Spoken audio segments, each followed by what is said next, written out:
Koram vannam kuni vachan, nabre dopnam andreyachan. Soiga laleme vaakte vachan, tava hatam nange nacham. This was the point of enlightenment for Lal-Ded, where she found her path to moksha. Namaskar Sarni. My name is Aryan. I'm 12. I'm a rising 7th grader that goes to Thomas Grover Middle School in NJ Zone 3 KOA.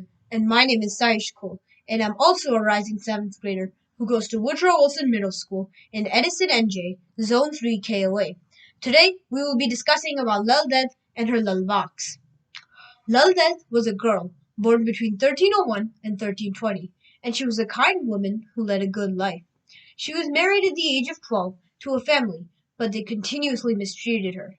They cursed at her and spat at her, and worst of all, they gave her little food and drink to sustain herself. She always had one dream, however, and that was to pray and become a Shiva devotee. This was often misunderstood, as women were usually only stuck in the kitchen and the house, working for the family. Here she states this vak. Asa bol padinyam sasa, me manivasa kil nahai. Buhyut sahaza shankar bhakt asa, makris sasa mal kya pay. Let them mock at me and call me names. If I am a true devotee of Shiva I be, I shall not feel distressed or nor hurt. Can a few ashes a mirror be full? This devotion shows that Lal-Ded doesn't let anything bother her, and that she believed in that true devotee of Shiva and could never feel distressed over something like this. In this, she shows that her confidence, but also her gentleness, when Lal-Ded never retaliated of these topics and curses. One day, she was asking to get water from the lake, and there she would pray at the Shiva mandir close by. And she would pray and meditate for hours on end. One time, she met another person there, a saint who was meditating at the time. He introduced himself as Siddha Kantra, or Siddhamul. Over time, she took him as her guru. Every day, Lal-Ded met him by the shrine, and he taught her many lessons. After years of his teaching, Lal-Ded realized that it was time to go and follow her goal. At the age of 26 years, near the year of 1346, she left her home and went to meditate in a forest. She left all of her belongings and her old life and started to meditate. And from these experiences, she wrote her Vaks. We know that Lal-Ded had a tough time in her meditation through her initial Vaks. Lalit, Lalit, Vaday Bo Vaday. Saint Mukha Pei Mai. Rosino Pata Luh Lang Rich Chai. Niz Swaroop Kya Motu.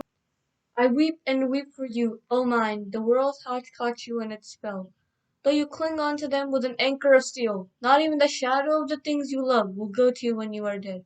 Why then have you forgotten your own true self? Lal-Ded tries to keep meditating, but her thoughts anchor her to the earth, making that she can't attain moksha. Here, she tells herself that the world makes you love everything, but the sole purpose of life is to break the wheel of reincarnation. She holds on to everything, but it won't go with her to the afterlife. In the act of caring, she loses her own way. After more and more meditation, throughout all this time, she comes closer to enlightenment, and there she will have listed many vows. And they're just a mere fraction of what the entire journey was. She wrote more than 5 vows on the topic alone. Soon, after looking into her mind and her soul, she starts to explore, looking for something like God. Andere Ayas. Sandere Garan. Garan Ayas. Hihin Hi. Tsi Hai Naran. Tsi Hai Naran. Tsi Hai Naran. Yim Kam Vi. I searched within for the mystic moon, for like seeks out the like. Thou art all this, this, and this, there is none else but thee. What then is the meaning of thy sport, of thy creation's wondrous form? Lal-Ded starts to look inside of her mind, and she questions why God has created so much. The truth of the world is that He is the only being, but then why are there so many different creations?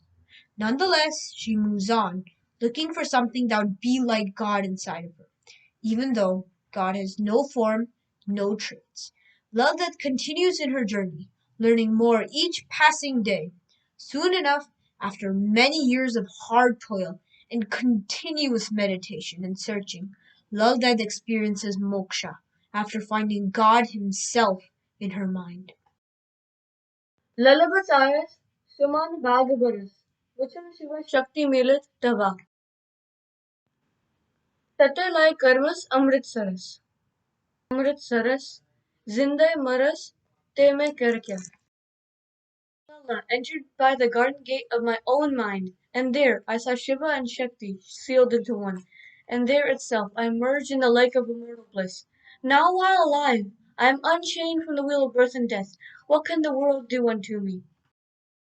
Here, Lal-Ded explains her experiences of moksha. She found Shiva and Parvati within her mind and her pure soul, and there she felt unending bliss and perfection. In such a state, she realized that she was unchilled from the wheel of birth and death, and an ideal state of life.